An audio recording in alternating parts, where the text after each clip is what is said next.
प्रस्तुत वीडियो में सांख्य कारिका की 61वीं कारिका से आरंभ कर रहे हैं, जो कि UP PGT UGC net JRF आदि के लिए निर्धारित है। प्रकृतेः सुकुमारतरं न किंचिद अस्ति इति मे मतिर्भवति यदिष्टा अस्मि इति पुनर्न दर्शनम् उपैति पुरुषस्य। प्रकृतेः सुकुमारतरं किंचित न अस्ति इति मे मतिः। प्रकृति से अधिक सुकुमार कोमल कोई नहीं है, ऐसा मेरा विचार है। ये तो ही क्योंकि या जो दृष्टा अस्मि मैं देख ली गई हूँ इति इस प्रकार से पुनः पुरुषस्य दर्शनम न उपैति, पुरुष को पुनः नहीं दिखाई देती है, अर्थात पुरुष उसका पुनर्दर्शन नहीं कर पाता है। तस्मान् बध्यते अद्धः न मुच्यते नापि संसरति कश्चित् संसरति बुध्यते मुच्यते च नानाश्रया प्रकृतिः। तस्मात् इसलिए अद्धः वस्तुतः कश्चित् न बध्यते, अतः वास्तव में न तो कोई पुरुष बंधता है, न मुच्यते न ही मुक्त होता है, न भी संसरति न संसरण करता है।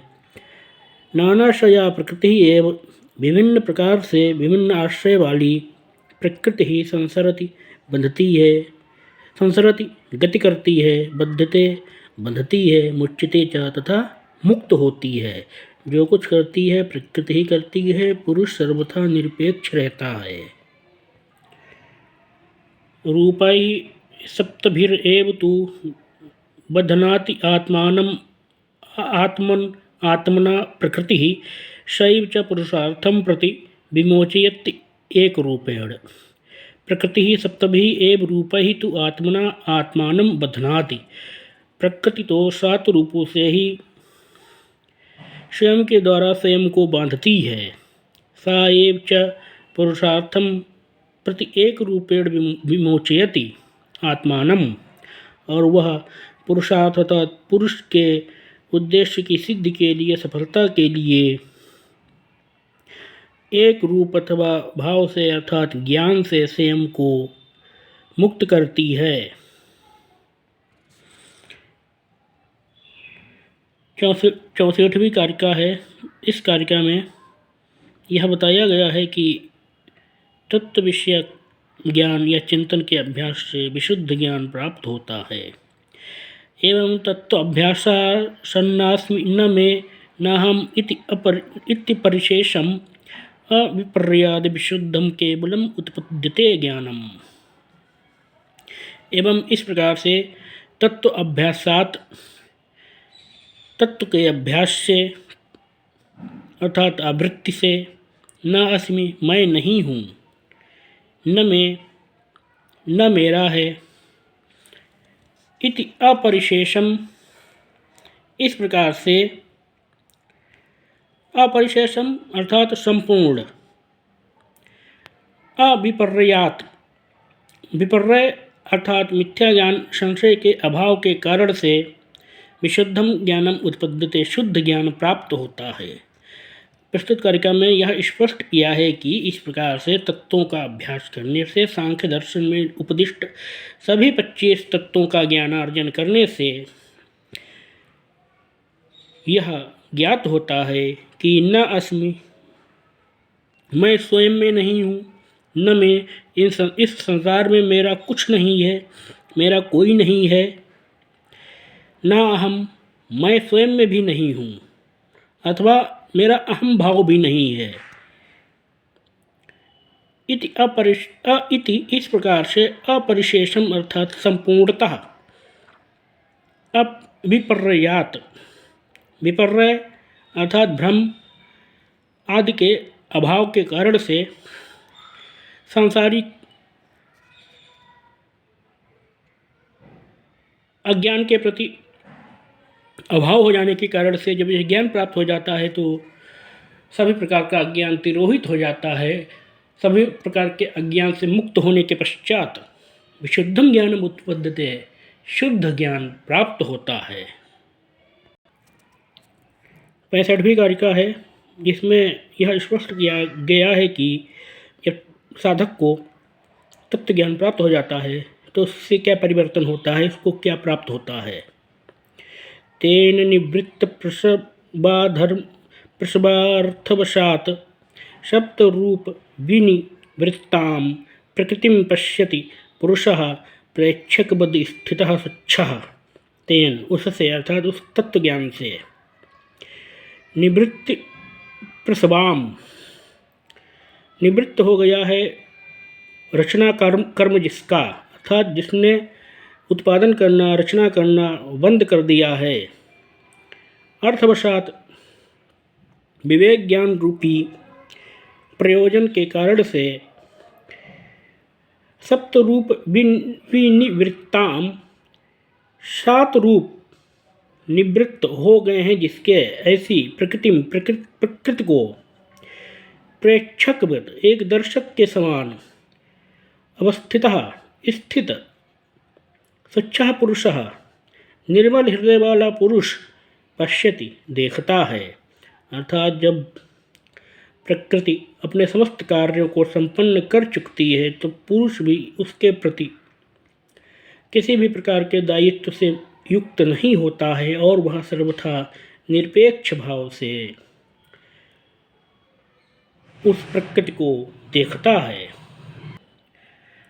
प्रस्तुत कारिका संख्या 66 में यह स्पष्ट किया है कि प्रकृति दर्शन के पश्चात अर्थात पुरुष के द्वारा प्रकृति का दर्शन कर लिए जाने के पश्चात सृष्टि का कोई प्रयोजन नहीं होता है, अर्थात सृष्टि सृजन अवरुद्ध हो जाता है। दृष्टा मय्यतुपेक्षक एको दृष्टाहम इति पुरम मंत्या सति संयोगी अपि तयोः प्रयोजनम नास्ति सर्गस्य। मया दृष्टा मेरे द्वारा देख ली गई है, इति एकः उपेक्षकः इस प्रकार से एक उपेक्षक अर्थात पुरुष उसकी प्रकृति की उपेक्षा करता है। अहम दृष्टा मैं देख ली गई हूँ, इति यह जान करके अन्य अर्थात प्रकृति उपरमति पुरुष के प्रति अपने दायित्व से मुक्त हो जाती है। अतः इसलिए तयोः संयोगे सति अपि अतः उन दोनों का संयोग होने पर भी सर्गस्य प्रयोजन नास्ति सृष्टि सृजन का कोई प्रयोजन नहीं होता है, अर्थात सृष्टि रचना नहीं होती है। प्रस्तुत कारिका संख्या 67 में यह स्पष्ट किया है कि तत्व ज्ञान प्राप्त होने पर भी पुरुष शरीर को क्यों धारण किया रहता है। सम्यक ज्ञान अधिगमात् धर्मादीनाम अकारण प्राप्तौ तिष्ठति संस्कारवशात् चक्र भ्रमिवद धृत शरीरः। सम्यक ज्ञान अधिगमात् तत्व ज्ञान की प्राप्ति होने से धर्मादीनाम अकारण प्राप्तौ धर्म आदि के अकारण को प्राप्त हो जाने पर अर्थात धर्म आदि से किसी प्रकार का कोई कार्य न होने पर संस्कार वशात परंतु अपने पूर्व जन्म के कर्मों के कारण से चक्र भ्रमिवत धृत शरीरः तिष्ठति चक्र की भांति चाक की भांति कुंभकार के चाक की भांति मनुष्य अपना शरीर धारण किए रहता है। प्रस्तुत 68वीं कारिका में सांख्य कारिकाकार ईश्वर कृष्ण ने यह स्पष्ट किया है कि शरीर के छूट जाने पर तत्वज्ञानी कैवल्य को प्राप्त करता है। प्राप्ते शरीर भेदे चरितार्थत्वात् प्रधान विनिवृत्तौ एकांतिकम आत्यंतिकम उभयम कैवल्यम आपनोति। शरीर भेदे प्राप्ते शरीर का भेद अर्थात वियोग होने पर अर्थात मृत्यु हो जाने पर चरितार्थ होने के कारण से अर्थात प्रयोजनों के सिद्ध हो जाने के कारण से प्रधान विनिवृत्तौ प्रधान अर्थात प्रकृति के निवृत्त हो जाने पर पुरुष एकांतिक अर्थात अनिवार्य आत्यंतिकम अर्थात अविनाशी अक्षय उभयम कैवल्यम आपनोत दोनों प्रकार का कैवल्य अर्थात इस जीवन में दुख मुक्ति रूपी कैवल्य और मृत्यु उपरांत प्राप्त होने वाला अर्थात सांसारिक बंधनों से मुक्ति प्राप्त कर लेता है। प्रस्तुत कारिका संख्या 69 में ईश्वर कृष्ण ने सांख्य दर्शन के इतिहास का परिचय दिया है। पुरुषार्थ ज्ञानम इदम गुह्यम परम ऋषड़ा समाख्यातम स्थित्युत्पत्ति प्रलयादिश्चिन्तयन्ते यत्र भूतानाम्। इदम गुह्यम पुरुषार्थ ज्ञानम परम ऋषड़ा समाख्यातम। इस गोपनीय पुरुषार्थ रूपी परम ज्ञान को परम ऋषि अर्थात कपिल ने उपदेश दिया था, कहा था। यत्र यहाँ अर्थात जिस ज्ञान में भूतानाम प्राणियों के स्थिति उत्पत्ति प्रलया, स्थिति उत्पत्ति और विनाश के विषय में चिंत्यन्ते विचार किया जाता है। एतत् पवित्रमग्निं मुनिर आसुर्ये अनुकंपया प्रददौ आसुरपि पंचशिखाय तेषां च बहुधा कृतं तंत्रम्। मुनि अर्थात कपिल मुनि ने अनुकंपया अत्यंत कृपा पूर्वक एतत् पवित्रम, इस पवित्र अग्रयम और प्रमुख ज्ञान को आसुरये प्रददौ, अपने शिष्य आसुर को दिया था।